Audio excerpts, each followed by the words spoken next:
You are welcome online biology class.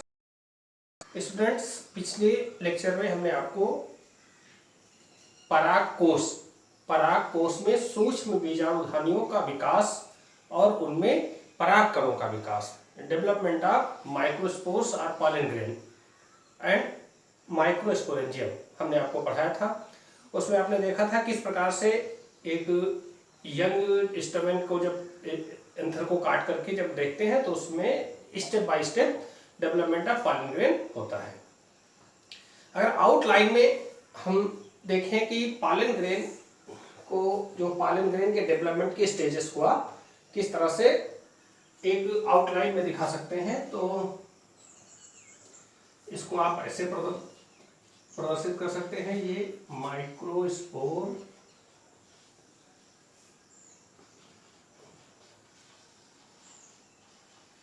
Mother cell, microspore mother cell से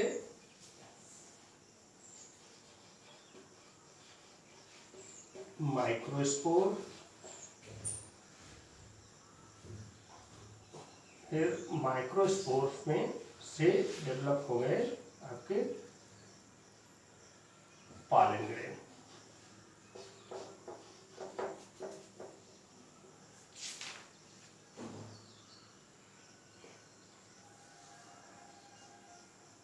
तो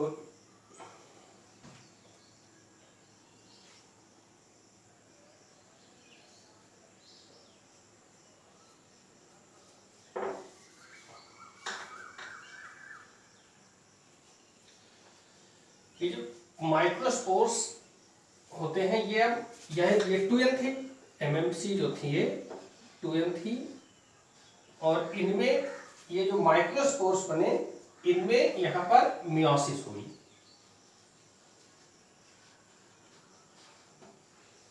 और meiosis के द्वारा ये 4 माइक्रोस्पोर बन गए। अब ये माइक्रोस्पोर हैप्लॉइड हो गए। फिर इन माइक्रोस्पोर्स में माइटोसिस हुई, और ये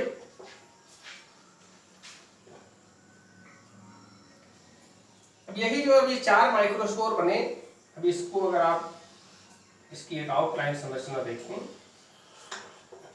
तो इसमें एक इसका ट्यूब न्यूक्लियस और एक generative nucleus.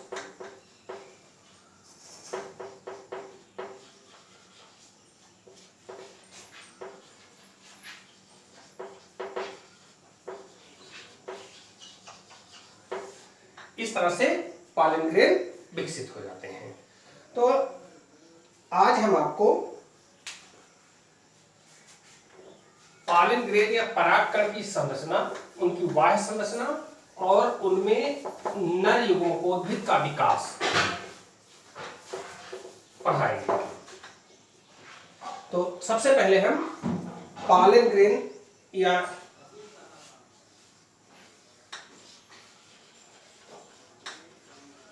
Structure of pollen grain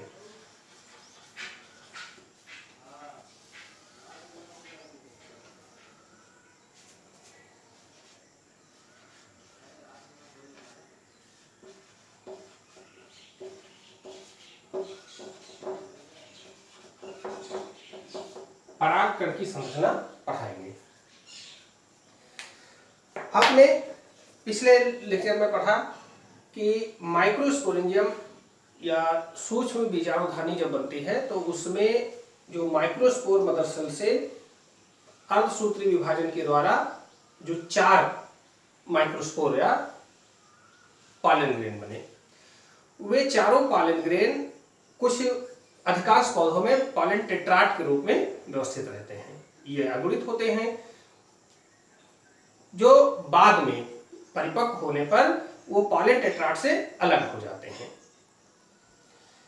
sporangium के ऊपर आपने पढ़ा था टैपिटम नामक कोशिकाओं की एक परत पाई जाती है और मिडिल लैमेला परत पाई जाती है। ये दोनों परतें धीरे धीरे, सब पहले मिडिल लैमेला विकसित हो रहे परागकणों के लिए पोषण के रूप में प्रयुक्त होकर के समाप्त हो जाती हैं।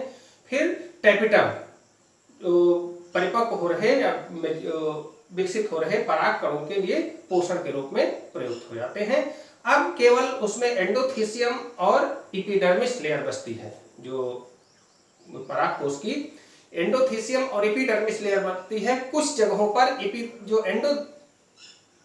एपिथीसियम की जो लेयर है, तो जो एंडोथीसियम की जो लेयर है, एंडोथीसियम की लेयर की कोशिकाएं छोटी रह जाती हैं, पतली रह जाती हैं, जिसके कारण वहां पर अन्य कोशिकाओं का दबाव बनता है डिहाइड्रेशन हो जाने के कारण, और वहां से छोटा सा छिद्र विकसित हो जाता है, जिसे स्टोमियम कहते हैं। अब यह स्टोमियम खुल जाता है और स्टोमियम के द्वारा जब परागकण परिपक्व होते हैं तो वे उससे बाहर, परागकोश से बाहर निकलते हैं। इसे हम परागकोश का स्फुटन और परागकण का विसर्जन कहते हैं। कुछ पौधों में विसर्जन स्टोमियम के द्वारा होता है, जबकि कुछ में परागकोश जो कनेक्टिव है, कनेक्टिव के द्वारा स्प्लिट हो जाती है, यानी कुछ में खड़ी स्प्लिट होती है, कुछ में उसमें छिद्र के द्वारा निकलते हैं। तो इस तरह से अलग अलग पौधों में विसर्जन अलग अलग प्रकार से होता है। अब हम आपको एक पॉलन ग्रेन की संरचना पढ़ाएंगे।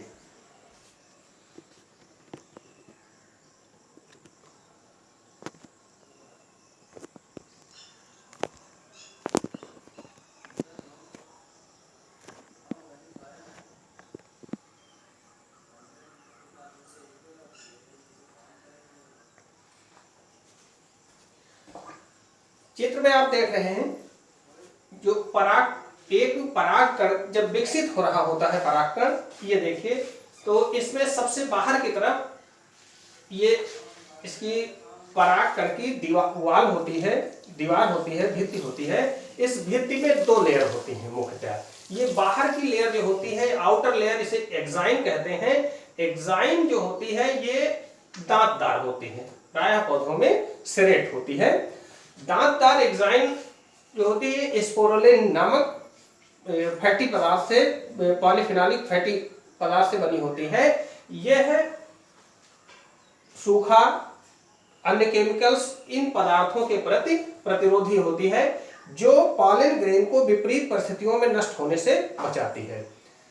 यह कुछ पौधों की एक्साइन बहुत सालों तक नहीं गलती है, खराब नहीं होती है, इसीलिए तो जो जीवाश्म पौधे प्राप्त होते हैं, तमाम सारे जीवाश्म पौधों के परागकण जीवाश्म के रूप में प्राप्त होते हैं। फिर उसके अंदर जो एक्साइन के अंदर एक स्मूथ लेयर होती है, इस स्मूथ लेयर को इंटाइन कहते हैं। इंटाइन जो होती है ये स्मूथ होती है, ये कुछ जगहों पर अंदर की ओर धसी रहती है। इन धसाओं को जर्मपोर कहते हैं। प्रायः द्विबीजपत्री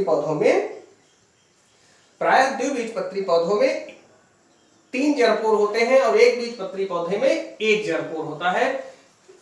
एक्साइन और इंटाइन से घिरा हुआ इसका कोसा द्रव्य पाया जाता है, जीव द्रव्य पाया जाता है। इसका कोसा द्रव्य परागकण का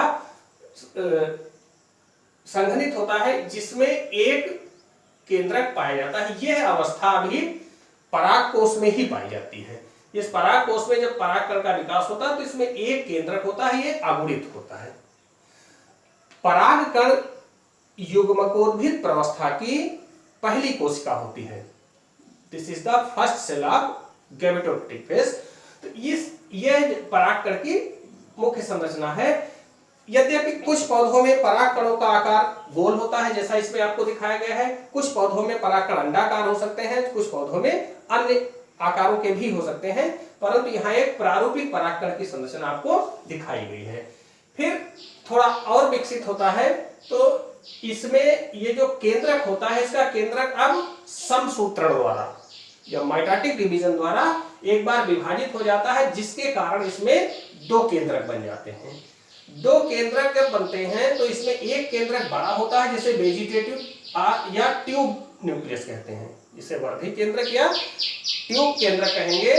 और दूसरा जो छोटा केंद्रक होता है, इसे जनरेटिव न्यूक्लियस कहेंगे। जनरेटिव न्यूक्लियस से बाद में युग्मकों का निर्माण होता है, और जो वेजिटेटिव न्यूक्लियस या ट्यूब न्यूक्लियस होता है, इससे बाद में पराग नलिका का विकास होता है। उसके पश्चात फिर और आगे का जो विकास होता है, तो अब ये जो ट्यूब न्यूक्लियस जो बना था, सॉरी, जो जनरेटिव न्यूक्लियस जो बना था, जेनेटिक न्यूक्लियस जो बना था, इसके पास थोड़ा सा साइटोप्लाज्म इकट्ठा होकर के यह कोशाभित्ति बनने के कारण एक अलग कोशिका में बढ़ जाता है। इस तरह से परागकण में अब दो कोशिकाएं बन जाती हैं। ऊपर जो बड़े केंद्रक या ट्यूब केंद्रक को लेकर के जो पूरा साइटोप्लाज्म बना, वो हो गया आपका वेजिटेटिव सेल। इसको आप कहेंगे वेजिटेटिव सेल, जिसमें वेजिटेटिव न्यूक्लियस या ट्यूब न्यूक्लियस पाया जाता है। जबकि जो जनरेटिव न्यूक्लियस था, जनरेटिव न्यूक्लियस के आसपास थोड़ा कोशाद्रव्य इकट्ठा होकर के इसने पुनः एक कोशिका बना ली, इससे अब आप कहेंगे जनरेटिव सेल। यह पहली युग्मकोद्भिद कोशिका बन गई। अब यहां फिर धीरे धीरे और थोड़ा विकास होता है, और यह जो जनरेटिव सेल होती है यह अपेक्षाकृत छोटी हो जाती है और वेजिटेटिव सेल बड़ी हो जाती है। इसी समय अब जो इसका जर्म पोर था, जो जहां पर धसाव था इंटाइन में जो धसाव था वो थोड़ा अंदर की ओर, उसमें थोड़ा बाहर की ओर उभार निकलने लगा। इस तरह से ये उभार बन गया। इसी को यहां से पॉलन ट्यूब का विकास स्टार्ट होता है, और ये एग्जाइम को तोड़ करके बाहर निकल आता है। यहां तक का विकास, जो जर्म पोर से अंकुरण प्रारंभ होने तक का विकास, अधिकांश पौधों में परागकोश में ही हो जाता है। और इस स्थिति में जो ये अवस्था है जिसमें एक आपको जनरेटिव सेल है जो पुनः एक बार विभाजित होने लगी है, इसमें विभाजन स्टार्ट हो गया है, और एक पूरी वेजिटेटिव या ट्यूब सेल्स है। इस वेजिटेटिव या ट्यूब सेल का अंकुरण होकर के इससे पॉलन ट्यूब या पराग नलिका का निर्माण होने लगता है। जबकि जो जनरेटिव सेल थी, जनरेटिव सेल में केंद्रक एक बार पुनः विभाजित होकर कोशा विभाजित होने की स्थिति में होती है। यहां तक का विकास प्रायः पौधों के परागकोश में हो जाता है, और इस स्थिति में परागकण का डिस्पर्सल या विसर्जन होता है। जब यहां से अब विसर्जन हो जाता है, तब फिर आगे यहां तक का विकास एंथर में हुआ। फिर पौधे से इनका विसर्जन, जैसा कि अभी हमने आपको बताया कि जो स्टोमियम या स्लिट, स्टोमियम या स्लिट के द्वारा ये परागकण निकल करके बाहर आ जाते हैं।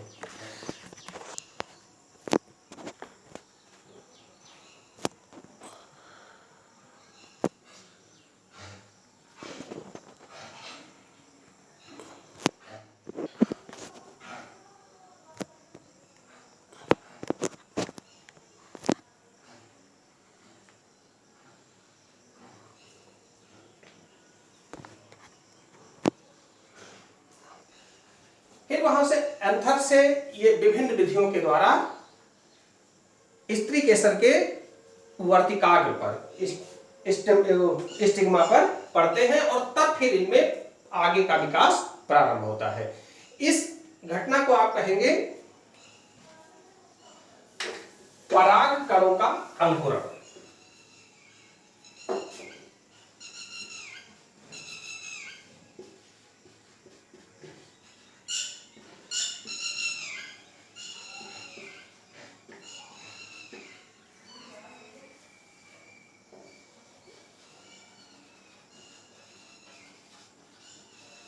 Germination of pollen grain.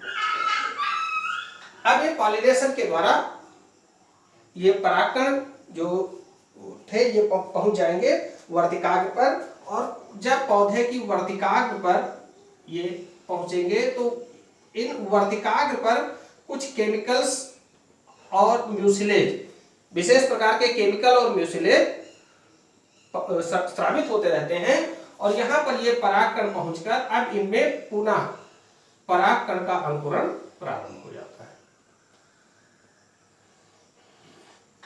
अब इसके अंकुरण को हम आपको अगले चित्र में दिखा रहे हैं।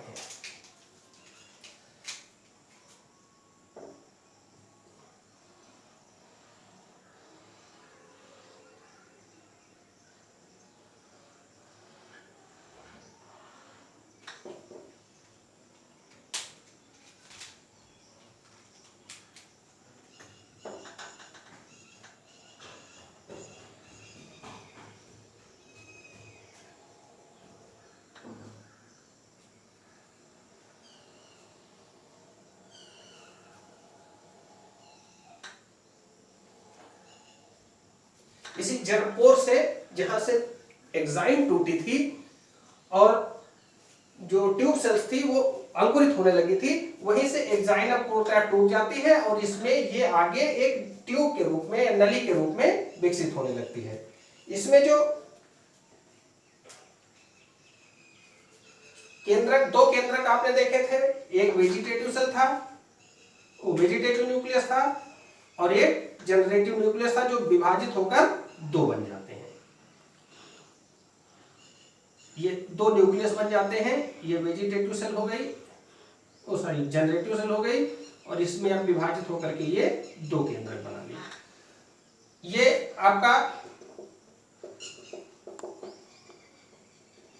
ये हो गए डेवलपिंग पॉलन ट्यूब, ये आपका वेजिटेटिव न्यूक्लियस,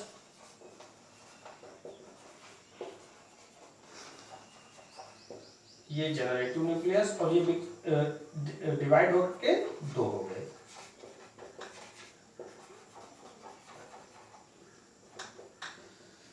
फिर अगले स्टेप में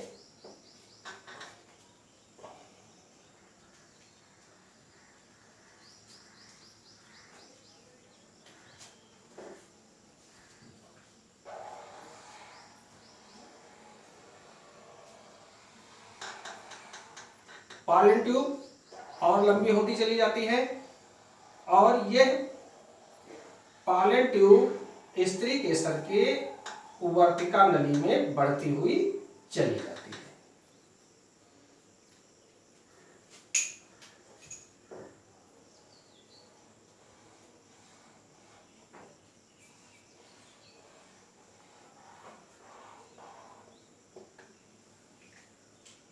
अब इसमें जो वेजिटेटिव न्यूक्लियस होता है वो कुछ समय बाद डीजनरेट हो जाता है।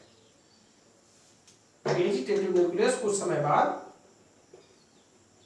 डीजनरेट हो जाता है, जबकि जो जनरेटिव न्यूक्लियस होता है वे जो दो केंद्रक बने थे, इन दो केंद्रकों को ही ये इसमें मॉडिफाई होकर के ये अब दो अगुणित गैमीट बना लेता है। इसको कहेंगे सेकेंडरी मेल गैमीट,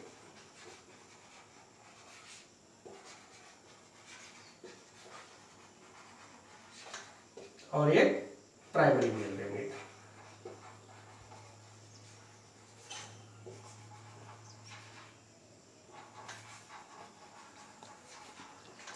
ये दोनों अगुणित होते हैं।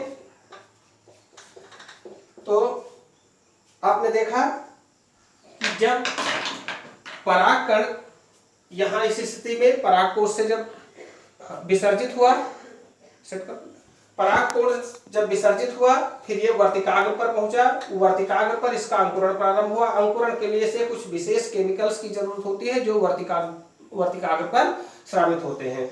वहां से इन केमिकल्स और नमी को लेकर के ये जो इस जर्मपोर से इसका जर्मिनेशन स्टार्ट हो चुका था, वहां से ये आगे पॉलन ट्यूब के रूप में बढ़ने लगती है, और ये उसके वर्तिकाग्र को पेनिट्रेट करके उसकी वर्तिका नली या स्टाइल में आगे बढ़ती हुई चली जाती है। इस ट्यूब का निर्माण जो है, इसमें जो वेजिटेटिव सेल थी या ट्यूब सेल थी ये करती है। ये कोशिका वर्धी कोशिका इसका निर्माण करती है। कुछ समय बाद इसका जो वेजिटेटिव न्यूक्लियस होता है वो डीजनरेट हो जाता है, वो समाप्त हो जाता है, और ये ट्यूब और लंबी होकर के बीजांड के माइक्रोपाइल तक पहुंच जाती है। यहाँ जनरेटिव न्यूक्लियस था, यही जनरेटिव सेल्स जो थी ये अब कंप्लीटली विभाजित होकर के दो कोशिकाओं में बढ़ जाती है। दो कोशिका, इसका फिर साइटोप्लाज्म समाप्त हो जाता है और ये केवल दो केंद्रक बन जाती है। अब इन्हीं को मेल गैमीट कहेंगे। इन्हीं दो कोशिकाओं को या दो केंद्रकों को आप मेल गैमीट कहेंगे। इसमें दो मेल गैमीट एक में बनते हैं। एक परागकण जो है वो दो मेल गैमीट का निर्माण करता है। एक को उसमें से प्राइमरी मेल गैमीट कह देते हैं, दूसरे को सेकेंडरी मेल गैमीट कह देते हैं, प्राथमिक नर युग्मक और द्वितीयक नर युग्मक। तो इस तरह से परागकण द्वारा दो नर युग्मकों का विकास हो जाता है। अब यही नर युग्मक अगले चरण में जाकर के बीजांड में माइक्रोपाइल के द्वारा या चलाजा के द्वारा या साइड से ट्यूनिक के द्वारा उसमें इंटर करके जो नर युग्मक सॉरी मादा युग्मक जो होगा मादा युग्मक का निषेचन करेंगे। तो स्टूडेंट्स आज हमने आपको परागकण की संरचना, परागकणों का विसर्जन और परागकणों का अंकुरण ये पढ़ाया। तो हम ये चाहते हैं कि आप लोग एक दिन का टॉपिक पढ़ने के बाद मैं आपको कुछ क्वेश्चन दे दिया करूं, उन क्वेश्चंस को आप सॉल्व किया करें। तो लिखिए, मैं आपको आज 5 क्वेश्चन दे रहा हूं, इन क्वेश्चंस के आप आंसर लिख करके भेजिएगा। पहला क्वेश्चन लिखिए, क्वेश्चन नंबर 1, परागकणों का विकास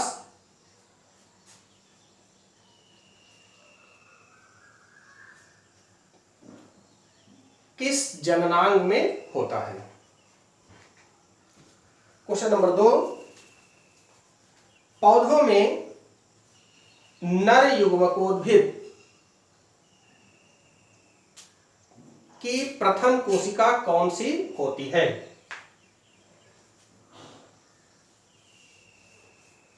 तीसरा प्रश्न,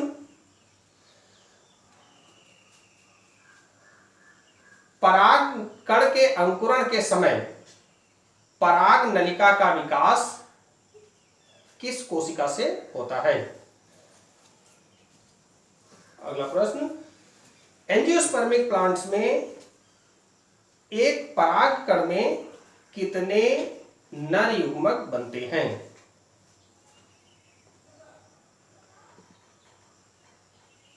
लिख लिया बच्चों आपने।